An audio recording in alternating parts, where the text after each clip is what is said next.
Hey everyone, my name's Tom and today we're going to take a look at the HP Pavillion 14-inch x360 convertible notebook device. This has been my main mobile device for the last 6 or 7 months.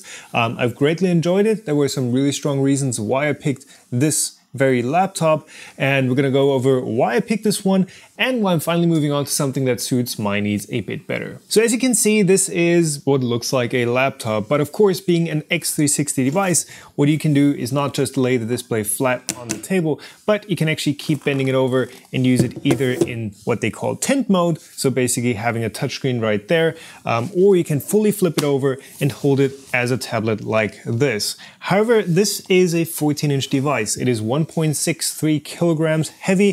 That is like 3.5 pounds, not quite, but it's not comfortable to hold. So this is more of a, laptop with the option of using it as a convertible, as an entertainment device, or hand holding it if you really have to.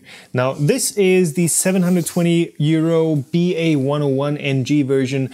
Here in Germany, we only get a few pre-configured models. In the States, you can pretty much freely configure this. So for 720 euros, I got a Intel Core i5-8250U quad-core processor. It also has the Intel UHD 620 graphics integrated. This thing has 8 GB of RAM and a 256 GB M.2 drive. Now it is the M.2 form factor, but it's not an NVMe PCI Express drive. It is still using the SATA protocol, and you can definitely feel it here and there where it kind of slows down because of the drive. You can also get this laptop with a Core i7 or with a hard drive. In fact, this part right here of the case is completely hollow because there's space for like a 2 terabyte, 2.5 inch conventional hard drive. If you want to get that, you can also get it with larger SSDs if that's your thing. So the screen is 14-inch. It is a really nice and really responsive touchscreen.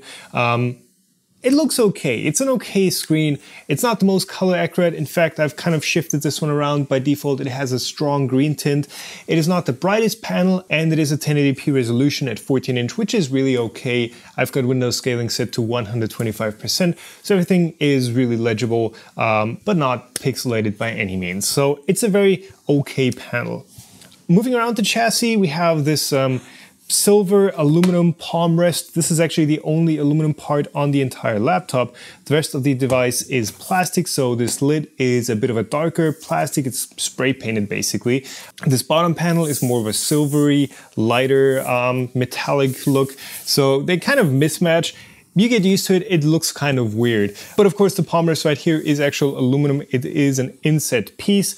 There is a bit of a ridge around the corners, so it's not the nicest feeling part of the laptop. I would have preferred this to be all plastic, but hey, that's what you get. Also, the speaker grill is it's like a cheese grater. You can probably hear that. The keyboard itself is backlit, so you can turn that on and off with the push of a button. However, this is a silver keyboard. The actual keys are silver, so as you turn on the backlight, in the wrong light, in bright sunlight, it actually gets less readable, less legible what's on the keys. So this is kind of an oversight. I would have preferred these keys to be black. Yes, that makes it look like a MacBook, but hey, that's just what works, You get a very average webcam up top, plus a pair of directional microphones, so that works kind of well. The bezels around this screen are still relatively large. First of all, yes, there's no infinity bezel like Dell has on top, but for Dell, of course, that means they have to put the webcam below the screen.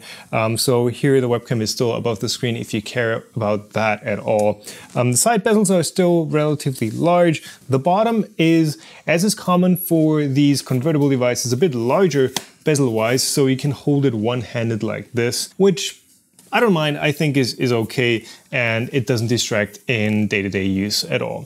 The hinges feel good. They are a bit wobbly because the screen itself, you can see it wobble around right there.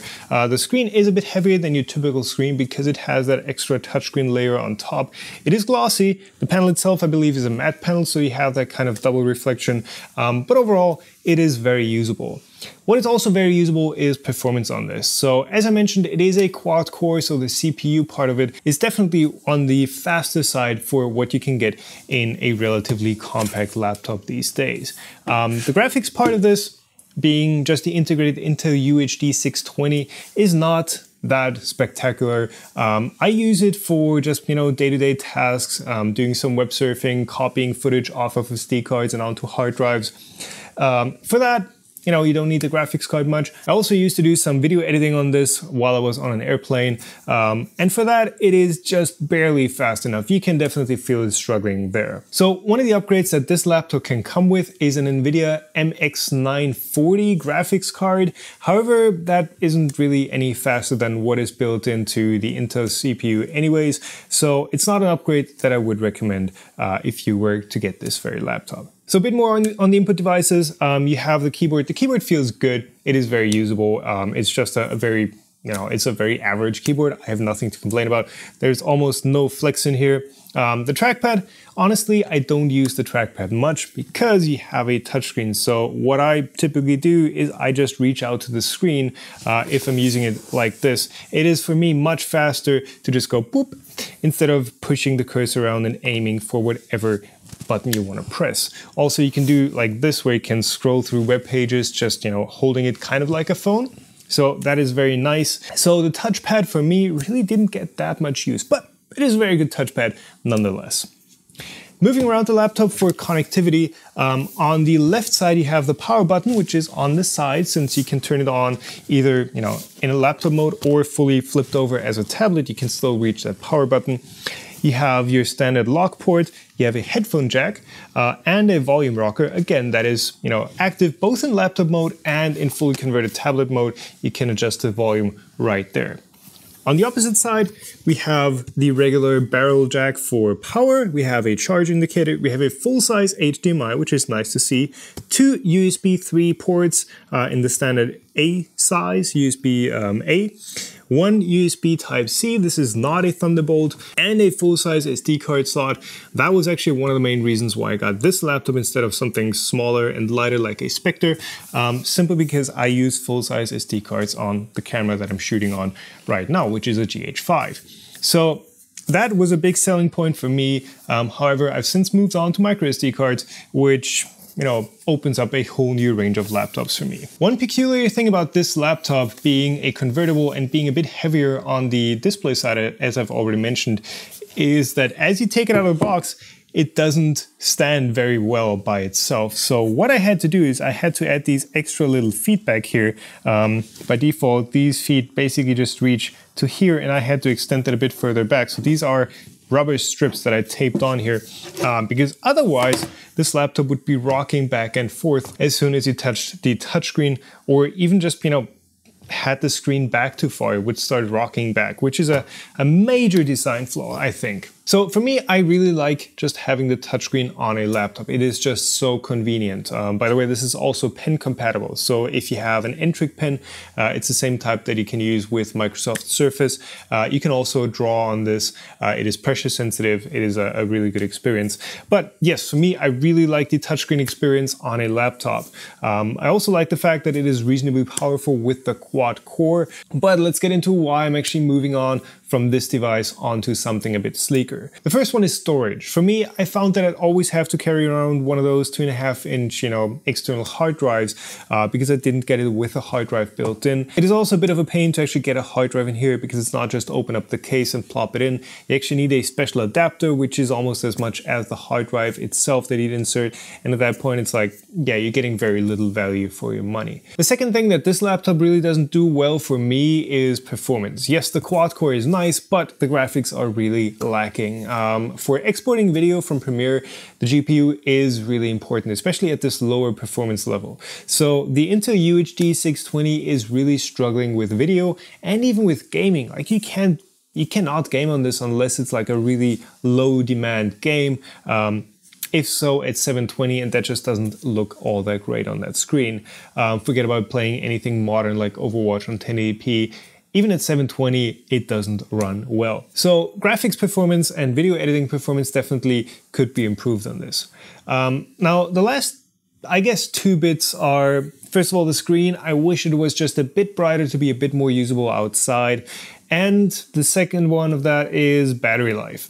This thing has a puny 41 watt-hour battery, which is, on the very low end for entry-level devices even. And I get like 4 to 5 hours of use out of this in, regular, not really demanding stuff. If I go into Premiere and start editing videos, it easily drops down to 2 hours. So battery life not that fantastic. I always had to carry around an external battery on flights and when I was on the road.